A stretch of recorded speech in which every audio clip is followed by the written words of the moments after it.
జ్ఞాపకాలు మదిని చేరితేనో మనోబలం కోల్పోతాం. మనసుకు గాయమై బ్రతుకు అతలాకుతలమై జీవితం చుక్కాని లేని నావలా మారుతుంది.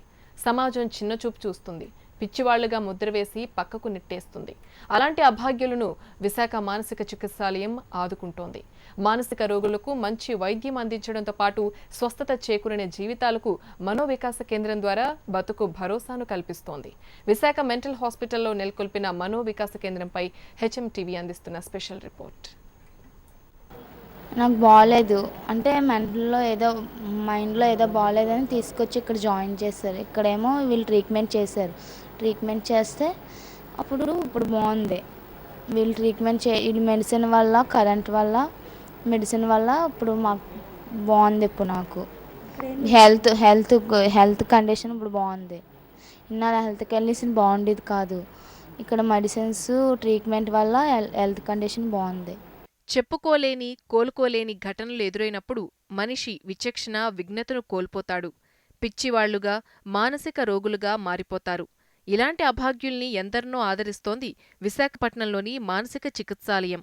గాడి తప్పిన మనసును దారిలో పెట్టే ఈ దేవాలయం లాంటి హాస్పిటల్లో చిత్రవద అనుభవించే మానసిక రోగులకు మంచి వైద్యంతో స్వాంతన కల్పిస్తున్నారు ఇక్కడి వైద్యులు. విశాఖపట్నంలో ఉన్న ప్రభుత్వ మానసిక చికిత్సాలయం రాష్ట్రంలోనే ప్రత్యేకతను సంతరించుకుంది. ఆంధ్రప్రదేశ్తో పాటు ఒరిస్సా, ఛత్తీస్గఢ్, ఇతర రాష్ట్రాలకు పలు సేవలు అందిస్తోంది. నిత్యం 150 మంది ఇన్పేషెంట్లు, మరో 150 మంది అవుట్ పేషెంట్లకు ఇక్కడ వైద్య సేవలు అందిస్తున్నారు. మా దగ్గర యాక్చువల్గా పేషెంట్స్ ట్రీట్మెంట్లో పార్ట్గా అంటే మందులు ఇవ్వటం ఒక్కటే కాకుండా వాళ్ళు ట్రీట్మెంట్ అయిన తర్వాత బయటకు వెళ్ళిన తర్వాత చాలామందికి ఉన్న ఒపీనియన్ ఏంటంటే ఈ మెంటల్ జబ్బు అంటే వాళ్ళు ఇంకెందుకు పనికిరారు, మెంటల్ జబ్బు వచ్చిన వాళ్ళు ఇంక దేనికి పనికిరారు, వాళ్ళు ఇంకే పని చేయలేరు అని అనుకుంటారు. అలా కాకుండా ఈ మెంటల్ జబ్బు వచ్చి తగ్గిన తర్వాత అది పేషెంట్స్లో కూడా అలానే అనుకుంటారు, మేము ఇంకే పని చేయడానికి పనికిరాము అన్నట్టుగా.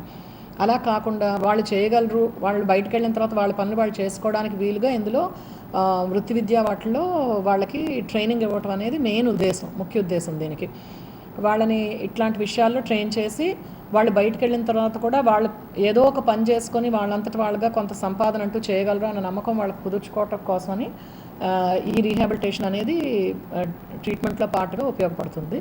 విశాఖ మానసిక వైద్యాలయంలో మరో ప్రత్యేకత ఉంది. ఇక్కడికొచ్చే పేషెంట్లకు పిచ్చి తీవ్రతను బట్టి వ్యాధి నిర్ధారణ చేసిన వైద్యులు వారిని తరగతుల వారీగా విభజించి వైద్య చికిత్సలు అందిస్తారు. వీలైనంత వరకు సాధారణ పేషెంట్ల మాదిరిగానే వారిని స్వేచ్ఛగా విడిచిపెట్టి వారి కుటుంబ సభ్యులతో గడిపే అవకాశం కల్పిస్తారు. ఇక్కడికి వచ్చాక తగ్గింది అమ్మాయికి. అప్పటి నుంచి బాగోపోతే బాగా అయింది. అప్పుడు చాలా పెంకుతనం చేసి చాలా బాగోకుండా వికారంగా ఉండేది. ఇప్పుడు వచ్చాక చాలా నీట్గా తయారయ్యింది, చక్కగా ఉంది. చాలా సీరియస్గా ఏడుచుకొని ఉండేవారు, అసలు తినేవారం కాదు. అమ్మాయికి ఎప్పుడు తగ్గుతుంది అని టెన్షన్తో బతికి అనుకున్నాళ్ళంతా. ఇప్పుడు తగ్గింది, చాలా బాగుంది, నీట్గా ఉంది, చాలా బాగా చేస్తున్నారు. అన్నీ కూడా కార్యక్రమాలన్నీ బాగానే ఉంటున్నాయి. మనసు చెదిరి గుండె పగిలి ఎంతోమంది మానసిక రోగులు ఈ మానసిక చికిత్సా వైద్యాలయానికి వస్తూ ఉంటారు. అయితే ఇక్కడికి వచ్చే పేషెంట్స్కి ఇక్కడున్న వైద్యులు ఆదరతతో వారికి వైద్య సేవలు అందించడంతో పాటు వాళ్ళ బతుకు భరోసా కల్పించాలని మనోవికాస కేంద్రాన్ని ఏర్పాటు చేశారు. ఈ మనోవికాస కేంద్రం ద్వారా ఇక్కడికి వచ్చే మానసిక రోగులు మంచి వైద్యంతో పాటు వృత్తి విద్యా కోర్సులను కూడా నేర్చుకుంటున్నారు. మరి మనోవికాస కేంద్రం ఇక్కడికి వచ్చే రోగుల బతుకుకు భరోసా ఇవ్వాలని ఆశిద్దాం. అలాగే ఇక్కడున్న వైద్యులు కూడా వారు అందిస్తున్న సేవలు నిజంగానే అభినందనీయం. వీడియో జర్నలిస్ట్ నరేష్తో అనురాధ, హెచ్ఎంటీవీ, విశాఖపట్నం. కొంచెం తీపి ఇంకొంచెం